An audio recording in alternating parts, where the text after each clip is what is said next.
उससे मोहब्बत हो गई। वो तुम्हारी माँ की उम्र की है। तुमको औरत मिल जाएगा, औरत को शोहर का दौलत, हमको क्या मिलेगा? हम तो अपना खर्चा करके खुद आए।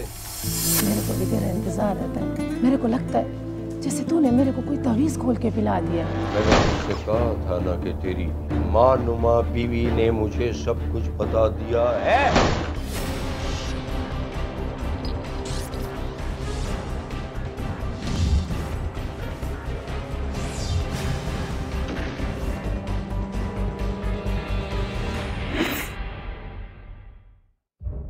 ये तुम्हारा साहब कब आएगा? हाँ भाई, क्या हो रहा है?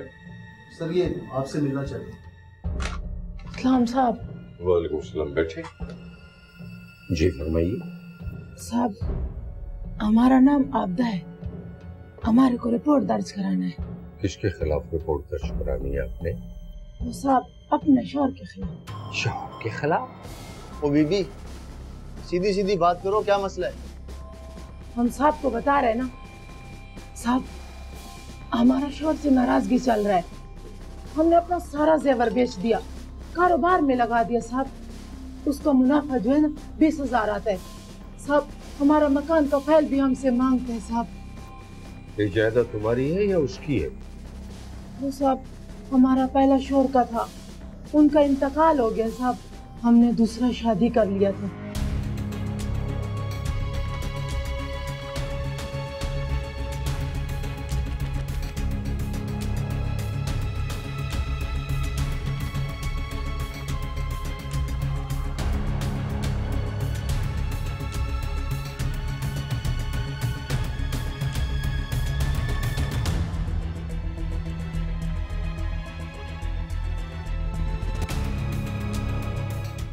साहब, और हमारा कोई सहारा नहीं है साहब। आप हमारी मदद करेगा ना? हाँ ठीक है। क्या नाम बताया था तुमने अपने शौहर का? साहब इब्ने अमीन। इब्ने अमीन। तुम ऐसा करो कि बीवी को ले जाओ और इनका एड्रेस नंबर वगैरह लिखो और हेड कांस्टेबल से कहो कि इब्ने अमीन को लेकर आए। मैं देखता हूँ उसकी बदमाशी। ठीक है? राइट सर, चलें बीबी। जैक्सन के इलाके किमाड़ी डाक कॉलोनी की रिहायशी 45 साल खातून आबदा बीवी ने थाने में अपने शौहर बिन अमीन के खिलाफ रिपोर्ट दर्ज करवाई कि इसकी शौहर से अलहदगी हो गई है। इसने अपने जेवरात बेचे थे जिसकी किस्त 20,000 रुपए महीना आती है, जिसे इसका दूसरा शौहर हथियाना चाहता है। आज एसपी साहब के साथ मीटिंग बहुत अच्छी रही और उनका मूड भी बहुत अच्छा था। हाँ हाँ, आओ अंदर। कौन है? सर ये आबदा बीबी का शौहर है, जिसके खिलाफ आबदा बीबी ने दरख्वास्त दी थी। ये आबदा बीबी का शौहर है? सर मुझे भी बहुत हैरत हुई थी इसको देख के। तो तू है आबदा बीबी का दूसरा शौहर? जी जी सर। बैठो, तुम जाओ। ठीक है सर। ये बताओ कि तुमने अब तक आबदा बीबी से कितनी रकम हथिया ली है? सर मैंने कोई रकम नहीं ली। सर ये झूठ बोलता है। तूने घर के कागजात का मुतालबा भी किया था और रकम भी मांगी थी। सर कागजात उसी के पास हैं, मैंने तो बस रकम मांगी थी। लेकिन क्या? पुलिस ने जब दफा 420 के तहत मुकदमा दर्ज करके मुलजिम बिन अमीन को गिरफ्तार करके थाने लाई तो ये देखकर हैरत की इंतहा न रही कि मुलजिम अमीन की उम्र बमुश्किल 25-26 साल होगी, जबकि मुलजिम की बीवी मुदई आबदा बीवी की उम्र 40 साल से ज्यादा है। सर आबदा बीबी झूठ बोल रही है या इसका शौहर? ये तो बोलता है मैंने इससे कोई रकम नहीं मांगी। तुम्हारा क्या ख्याल है वो इतना सच्चा पीर है? उसका दिमाग खराब है जो थाने में आ गई। सर क्या ख्याल है, थोड़ी चित्रौल ना करें उसकी? हाँ लेकिन मैं कुछ और सोच रहा हूँ। क्या सर? तुमने उन मियाँ बीवी की उम्रों में फर्क देखा? सर जब मैं उसे लेने गया था तो मुझे खुद भी यकीन नहीं आया।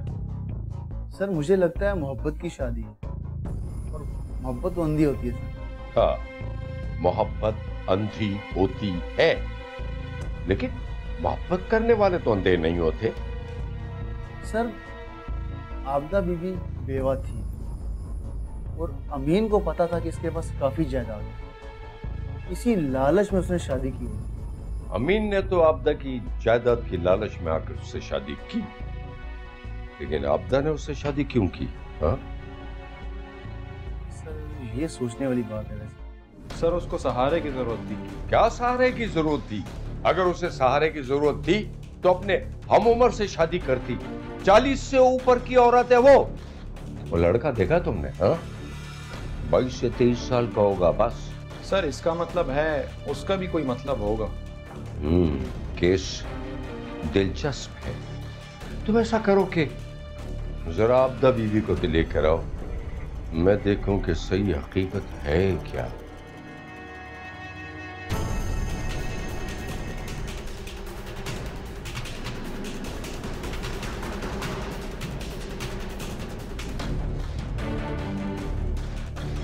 उम्रों के इस वाज़ेह फर्क ने एसआईओ जैक्सन को उलझन में डाल दिया।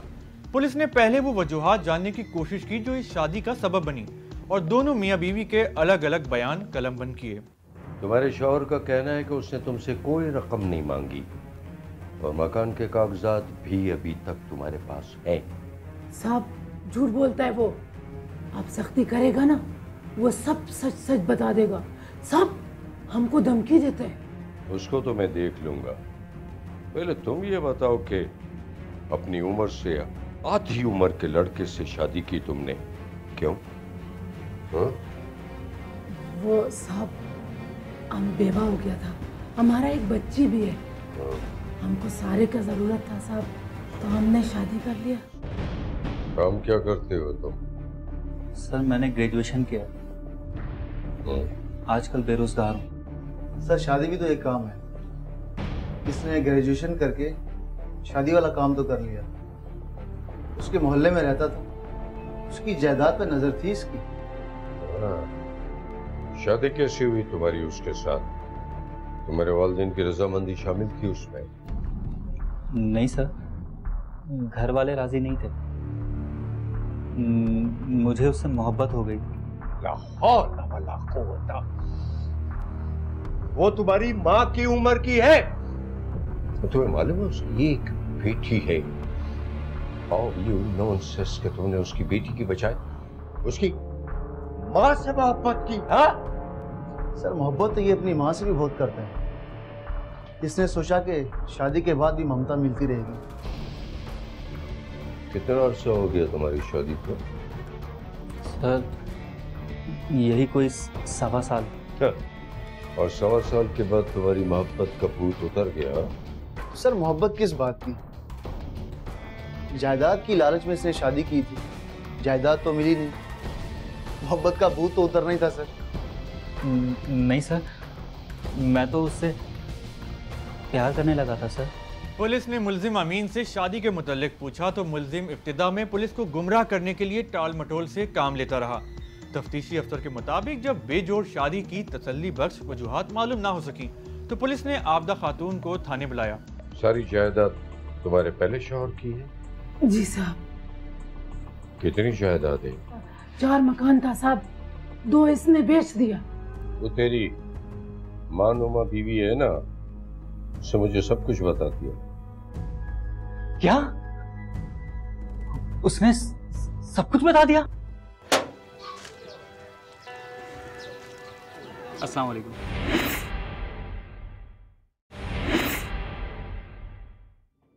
तुमने अपने पहले शौहर के इंतकाल के कितने अरसे के बाद अमीन से शादी की? वो साहब पूरा 8 महीना बाद। अच्छा, ये सारी जायदाद तुम्हारे पहले शौहर की है? जी साहब। कितनी जायदाद है? साहब हमको ठीक से नहीं पता, 4 मकान था साहब, 2 इसने बेच दिया। अच्छा, ये तुम्हारे पहले शौहर का इंतकाल कैसे हुआ? बीमार था या एक्सीडेंट हुआ? वो साहब श्री जना कॉलोनी में ना मकान की मरम्मत करा रहा था, वापसी पे आ रहा था तो किसी ने उसको गोली से उड़ा दिया साहब। चमन खान की जिंदगी में हमको कोई दुख नहीं था साहब, वो बहुत अच्छा था। अच्छा, ये बताओ कि चमन खान की जिंदगी में तुम्हारे अमीन से ताल्लुकात थे? कोई मिलना जुलना, कोई राब्ता था? हाँ? वो साहब मोहल्ले में रहता था, जान पहचान तो थोड़ा बहुत था सा। जान पहचान सिर्फ तुम्हारी अमीन से थी? खातून ने पुलिस को बताया कि 2 साल कबल इसके शौहर चमन खान का इंतकाल हुआ तो इसने मजबूरी में अमीन से शादी कर ली थी। दोनों के बयानात ने पुलिस को केस के हर पहलू का जायजा लेने पर मजबूर कर दिया और जब पुलिस ने मुल्जिम अमीन पर सवालात की बौछार की तो वो खुलता चला गया। वो अपनी हड्डियां तोड़वाने के चक्कर में लगा है तू। वो तेरी मानुमा बीवी है ना, उससे मुझे सब कुछ बता दिया। क्या? उसने सब कुछ बता दिया? हाँ, उसने मुझे सब कुछ बता दिया कि तुमने जायदाद की खातिर उससे जबरदस्ती शादी की है। झूठ बोलती है वो। उसने मेरे साथ मिलकर किया है सब कुछ। अच्छा बच्चा, मुझे ये टेलर नहीं दिखा। मैंने जिंदगी में इस तरह के बेशुमार क्लिप्स देखे। मुझे पूरी फिल्म दिखा। बता मुझे। चल शुरू हो जा, चल बोल। सर मैंने ग्रेजुएशन किया था और एमए में दाखिला लेना चाहता था।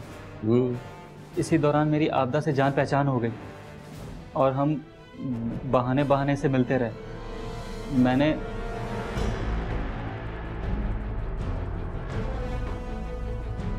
मुल्जिम अमीन ने इकरार किया कि एक ही मोहल्ले में रहने की वजह से आपदा से इसकी आंखें 4 हो गई थीं और वो ये जानते हुए भी कि वो शादीशुदा और जवान बेटी की मां है, वो इसकी मोहब्बत में गिरफ्तार हो गया था और वो उसे अपनी मोहब्बत के जाल में फांसने में कामयाब हो गई थी और वो बहाने बहाने से मिलने लगे थे।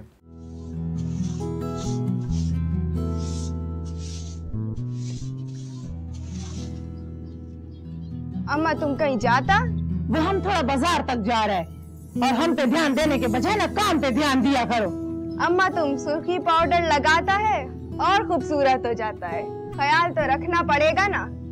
बको मत, अपना काम करो। हमारे आने तक बावर्ची खाना साफ कर लेना, बर्तन भी धो लेना और बाल भी साफ कर लेना। हम तब तक आ जाएगा। अम्मा मेरे को अपने भी कपड़े इस्त्री करने। वो कपड़े से याद आया, जो कल हमने अपना जोड़ा धोया था ना, उस पे भी इस्त्री लगा देना। तब तक हम आ जाएगा। अपना ध्यान रखना। अच्छा?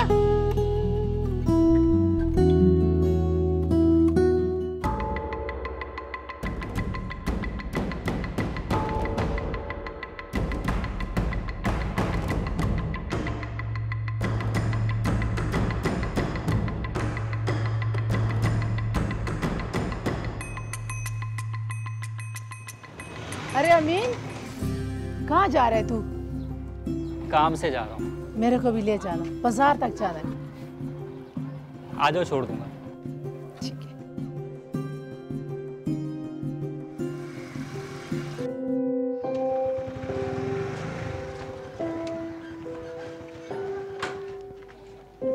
अच्छा उतरो ना। अरे अमीन, तुमने बाइक क्यों रोक दिया? तुम्हें प्यास लगी होगी, तुम्हारे लिए कोल्ड ड्रिंक लेकर आता हूँ। तुमने तो मेरे दिल का बात कर दिया। दिल को दिल से मिलाया है तो दिल ही की बात करूंगा ना।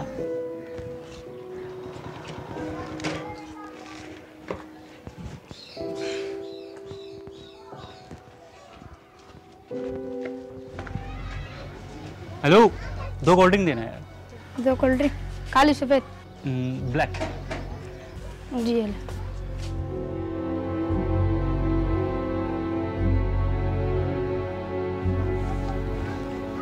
बैठो ना। सब पढ़ाई वगैरह छूट गई है। सुबह उठता हूँ तो दिल करता है तुमसे मुलाकात हो जाए। तुमने मुझे अपना दीवाना बना दिया। मेरे को भी तेरा इंतजार रहता है। मेरे को लगता है जैसे तूने मुझे कोई तावीज़ खोल के पिला दिया। मेरा तावीज़ तो तुम हो। जब सोकर उठता हूँ तो दिल चाहता है तुमसे मुलाकात हो जाए और जब तुमसे मुलाकात हो जाती है तो दिल करता है तुम्हारे पास बैठ जाऊँ। मुझे लगता है तुम मेरे साथ बेवफाई करोगे। छोड़ो ना यार।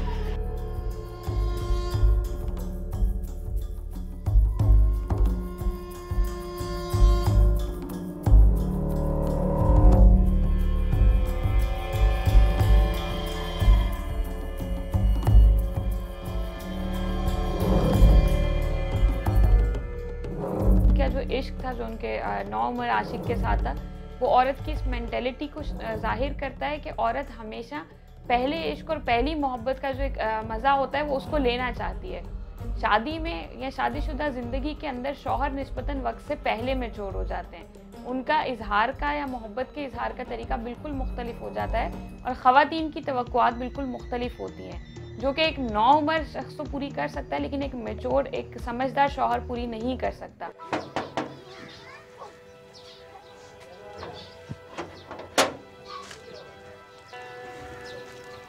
अस्सलाम वालेकुम। वालेकुम सलाम। अम्मी हैं क्या? अम्मा अंदर है, बुलाओ क्या? नहीं नहीं, ये अम्मी को दे देना। अच्छा ठीक है। अच्छा अब मैं चलता हूँ। ये चीज़ इस कहानी में और आबदा के किरदार में बहुत वाज़ेह है कि औरत के मिजाज में ये चीज़ होती है और आबदा के मिजाज में ज़रूरत से ज़्यादा थी कि औरत को नौजवान मोहब्बत, चाहे वो अपनी जवानी में करे चाहे वो अपने बुढ़ापे में करे, उसको नौजवान मोहब्बत का एक इजहार जो होता है वो ज़्यादा पसंद आता है। आबदा, मुझे बहुत डर लगता है। किस बात का डर? अगर किसी ने हम लोगों को देख लिया तो? जालिम इंसान, तेरे से ज्यादा खतरा तो हमारे को है। अमीन, अब हम लोग ना बाहर नहीं मिलेगा। क्या? ये क्या बोल रही हो? मैं मर जाऊंगा आबदा। एक दिन अचानक आबदा का शौहर भी वफात पा गया। क्या? पहले माँ मर गई, फिर उसका पहला शौहर वफात पा गया या कत्ल कर दिया गया है ना?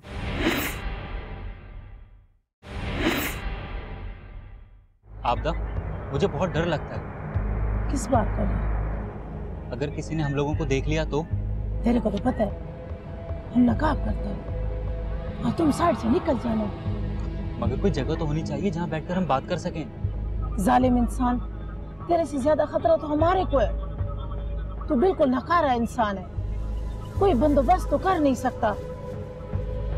तू तो जानता है ना, तेरे को हम घर पे भी तो नहीं बुला सकता ना। सच कहूँ आबदा, इस तरह की मुलाकातों से मुझे तसल्ली नहीं होती। मुझे नहीं पता तू कैसी तसल्ली चाहता है, लेकिन मेरे को कोई ना कोई बंदोबस्त करना पड़े। पुलिस ज़राए के मुताबिक इन्वेस्टिगेशन से ये बात सामने आई थी कि आबदा बीवी अपने पहले शौहर चमन खान की दूसरी बीवी थी। चमन खान की पहली बीवी से 2 बेटियां हैं जो शादीशुदा हैं, जबकि एक बेटी आबदा बीवी से है।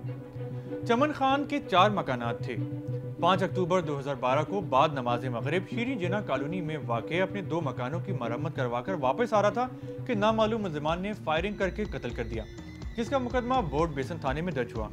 चूंकि मकतूल का ताल्लुक सवाबी से था, इसलिए पुलिस ने पुरानी दुश्मनी का शख्साना करार देकर फाइल को दाखिली दफ्तर कर दिया था।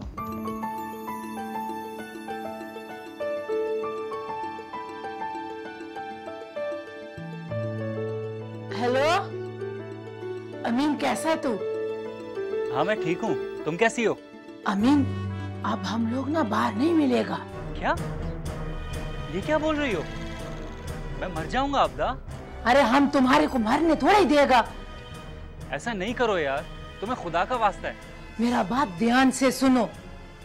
अम्मा का घर देखा है ना? हाँ हाँ देखा है, बोलो। बस कल तुम वहीं आ जाना।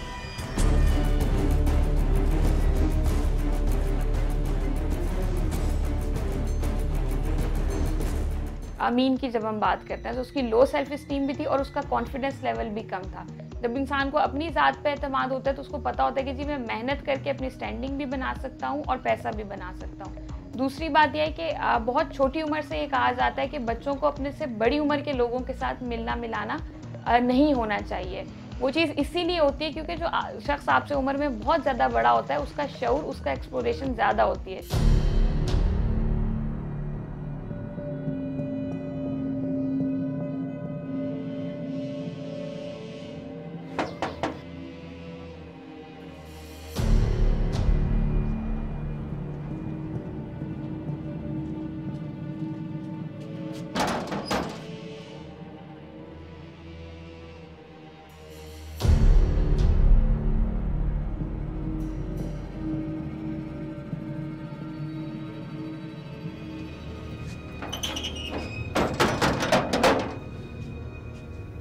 तुम अंदर बैठो, हम अभी आता है, ठीक है? अंदर जाओ, जल्दी आ जाना।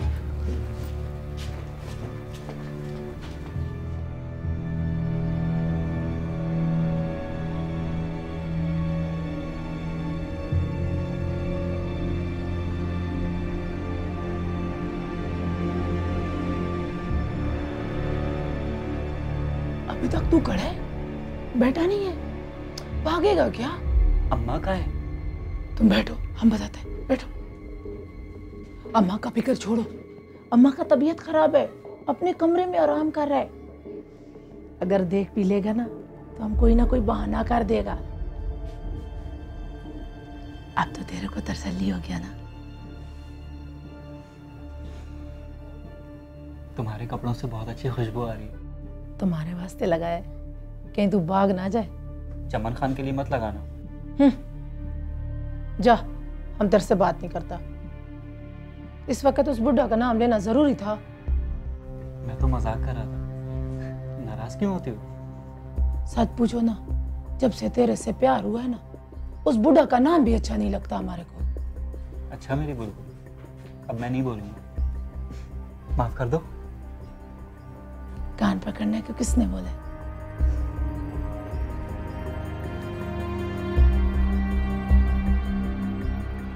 हम लोग आपदा की वालदा के घर पर मिलते रहे, जो अब वफात पा चुकी हैं। तो उसका इंतकाल हो ही जाना था, तुम दोनों की बेगैरती की वजह से वो मर गई। अच्छा ये बता के फिर तेरी शादी किससे हुई? एक दिन अचानक आपदा का शौहर भी वफात पा गया। क्या? पहले माँ मर गई, फिर उसका पहला शौहर वफात पा गया या कत्ल कर दिया गया है ना?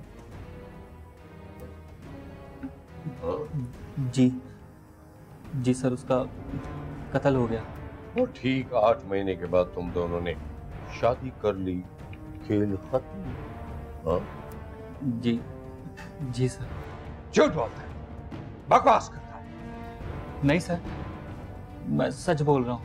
मैंने तुझसे कहा था ना कि तेरी माँ नुमा बीवी ने मुझे सब कुछ बता दिया है।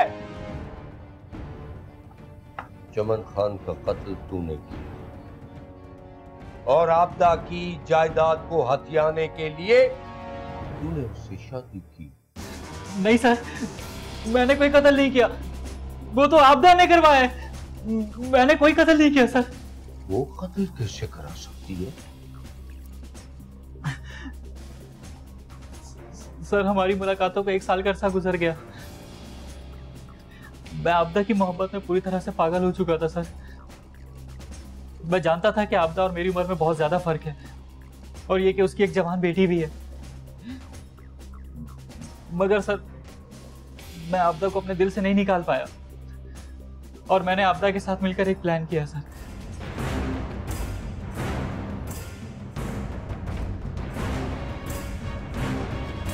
पुलिस के मुताबिक अमीन और आपदा बीवी के ताल्लुकात, आपदा के पहले शौहर चमन खान का कत्ल और फिर 8 माह बाद ही बेजोड़ शादी, कुछ ऐसे इशारे थे जिन्होंने केस को एक नया रुख दे दिया। क्योंकि मुल्जिम अमीन ने एतराफ़ किया था कि इसके आपदा से ताल्लुकात मकतूल शौहर की जिंदगी में ही इस्तवार हो गए थे और वो आपदा की वालदा के घर चोरी छुपे मिलते रहते थे। आपदा, तुमने मुझे क्या कर दिया? दिल करता 24 घंटे तुम्हें अपने पास रखूं।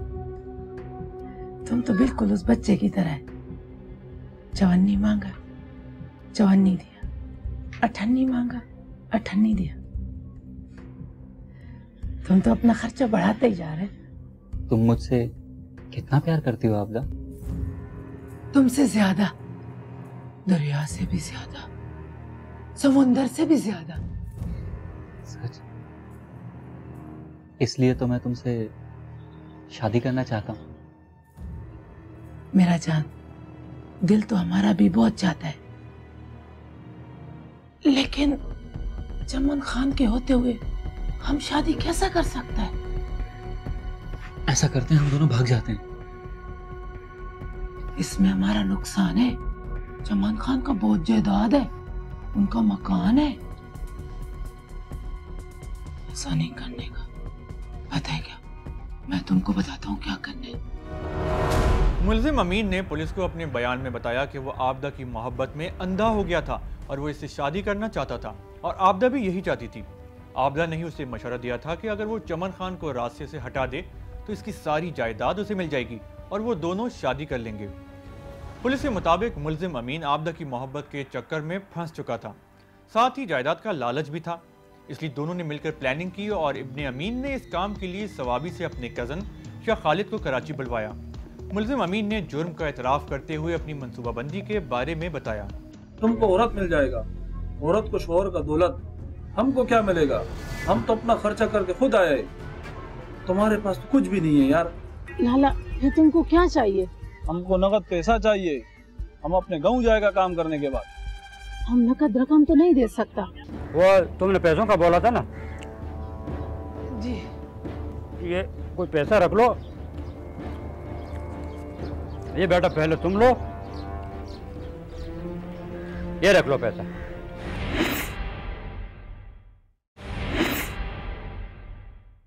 शाह खालिद, तो ये बात है सारा? अमीन, हमको तुम जो बोलेगा हम वो करेगा। हमारे वास्ते एक दुनिया काम नहीं है, काम करेगा और चला जाएगा, हमको कौन पकड़ेगा? इसलिए तो तुम्हें यहाँ बुलाया। अमीन, हमारे को तो तुम पढ़ा लिखा लड़का लगता है, तुम किधर औरत के चक्कर में फंस गया? इस बात को रहने दो पार्टनर, तुम्हें नहीं पता मोहब्बत क्या चीज होती। इंसान सोचता कुछ है और होता कुछ है। प्यार बिना देखे हो जाता। अब मुझे ही देखो, मैंने प्यार किससे किया? ना देखा ना जाना, बस पहली नजर में प्यार हो गया। तो प्यार इसको कहते हैं। चलो छोड़ो, हमको इससे क्या मतलब? तुम दोनों प्यार कर, बात कारोबार कर। बोलो। तुमको औरत मिल जाएगा, औरत को शोहर का दौलत, हमको क्या मिलेगा? हम तो अपना खर्चा करके खुद आए, तुम्हारे पास तो कुछ भी नहीं है यार। आबदा मुझसे मोहब्बत करती है, माल इसके पास हो या मेरे पास, बात तो एक ही है ना। ऐसा करो, तुम दिन को हमको उससे मिलाओ कि वो हमको क्या दे सकते। तुम फिक्र नहीं करो यार, दोस्त का अमानत है, अमानत में हम खयानत नहीं करेगा। चलो ठीक है, मैं तुम दोनों को मिलवाता हूँ। आगे के जो भी मामलात हों मिलकर तय कर लेना, ठीक है? ठीक है, वो हमारा काम है। ठीक है, हम जाने हमारा काम। अभी आप लोग सामने बैठे हो, जो बात भी करनी है कर लो। अमीन, तुमने लाला को कुछ नहीं बताया? ये काम की खातिर ही तो वजीरिस्तान से आया है। तो लाला बस वही काम करना है। काम तो हम करेगा, तुम दोनों शादी बना लेगा, हमको क्या मिलेगा? लाला फिर तुमको क्या चाहिए? हमको नगद पैसा चाहिए, हम अपने गाँव जाएगा काम करने के बाद। हम नकद रकम तो नहीं दे सकता। तो फिर क्या फायदा? वो अमीन, तुम भी तो कुछ बोलो ना लाला को। मैंने इसको सब कुछ बता दिया, लेकिन फैसला अब आप दोनों खुद करोगे। वो लाला, हमको अमीन से कोई लालच नहीं है। हम इनसे मोहब्बत करता है, हम इनसे शादी करना चाहता है। हमारे पास नकद पैसा बिल्कुल नहीं है, लेकिन हमारा 4 मकान है। हम 2 मकान की फाइल आपको दे देगा। हमारे नाम पे फाइल करेगा पहले? जी। हमारा काम हम कल कर देगा और हम अपने गाँव जाएगा सीधा। जब उस औरत ने ये मशवरा दिया कि जी हम मनसूबा बंदी करते हैं, हम शौहर को कत्ल करते हैं, और इस लड़के ने सोचा कि अपना कज़न बुला के मैं कत्ल करता हूँ, तो 20-22 साल का वो नौजवान जो मास्टर्स के एग्ज़ाम दे रहा है और उसको ये बात पता है कि उसको आगे अपनी लाइफ सेटल करने के लिए एक बहुत लंबी मेहनत करनी पड़ेगी। उसको ये लगा कि मुझे बैठे बिठाए एक शॉर्टकट मिल रहा है, ठीक है, जिससे उसके शौहर की सारी दौलत भी मुझे मिल जाएगी और वो औरत भी जिससे बज़ाहिर उसको लगता था कि वो मोहब्बत करता है, वो औरत भी उसको मिल जाएगी।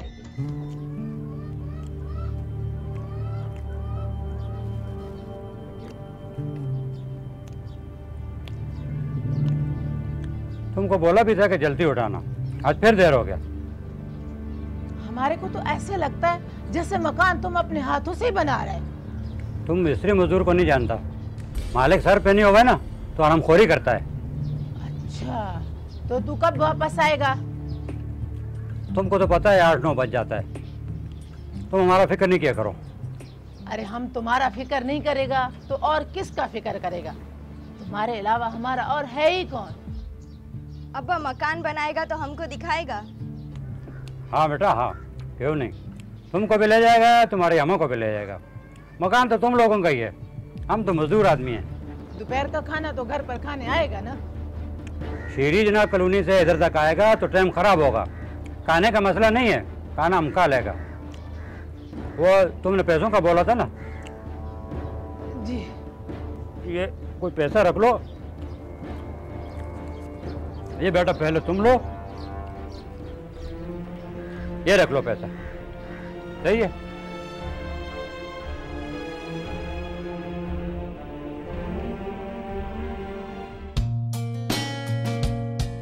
तू भी ठीक कह रहा है। किसका फोन है? आपदा का फोन है। इसको भी ना मुझसे बात किए बिना चैन नहीं आता। हाँ बाबा, जिसको रोज चिकन फ्राई मिले उसको कैसे चैन आएगा?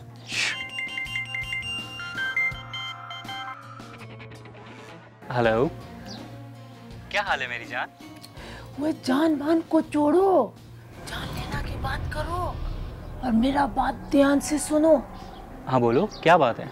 आज मौसम भी अच्छा है और दिन भी जुमा का है। हमें नीड ऑफ एग्रेशन है, ठीक है। एग्रेशन का लेवल ये है कि आप किसी का कत्ल करने पे आ जाते हो। इसको आप हॉस्टाइल बिहेवियर कहते हैं, एंटी सोशल बिहेवियर कहते हैं। कि वो रिलेशनशिप जिसमें आप इतने सालों से 20-22 साल से रह रहे हो, आप उसको कत्ल करने पे भी तैयार हो जाते हो और आपको उसका एहसास ही नहीं होता कि आप कितना बड़ा कदम उठा रहे हो, ठीक है। एक चीज़ ये आती है।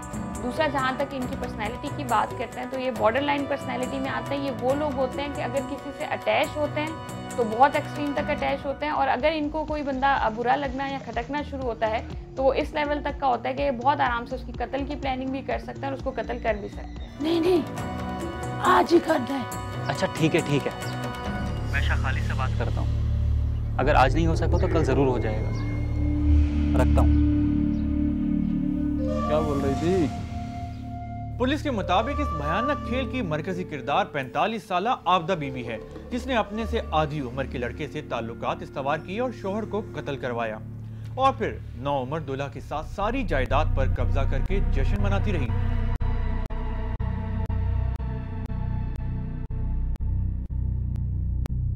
देखो शाखाली, काम किसी हाल में भी कच्चा नहीं होना चाहिए, वरना हम दोनों फंस सकते हैं। समझ रहे हो ना मेरी बात? टेंशन नहीं ले यार, मैं तुम्हारे साथ हूँ। देख बंदा आ रहा है या नहीं? बस ठीक है। वो आ गया, वो बस स्टार्ट करो।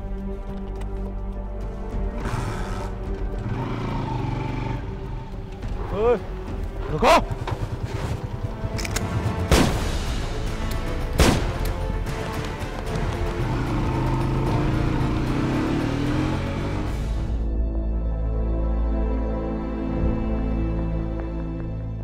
इस दौरान मुलजिमा ने अपनी जायदाद तीसरे मुलजिम शाह खालिद के नाम ट्रांसफर कराने की कोशिश की, लेकिन मकतूल शौहर की शादीशुदा लड़कियां आड़े आ गईं और अदालत ने फैसला मुलजिमा आबदा के खिलाफ कर दिया। अदालती नाकामी के बाद मुलजिमा आबदा और मुलजिम अमीन के दरमियान जायदाद पर तनाज़ा पैदा हो गया और आबदा ने अपने दूसरे शौहर के खिलाफ जालसाजी का मुकदमा दर्ज करवा दिया। ताहम मुलजिम अमीन ने आबदा के पहले शौहर चमन खान के कत्ल का राज उगल दिया। पुलिस ने मुलजिम के बयान की रोशनी में मुलजिमा आबदा बीवी को गिरफ्तार करके कत्ल की तफ्तीश के लिए बोर्ड बेसन इन्वेस्टिगेशन पुलिस के हवाले कर दिया।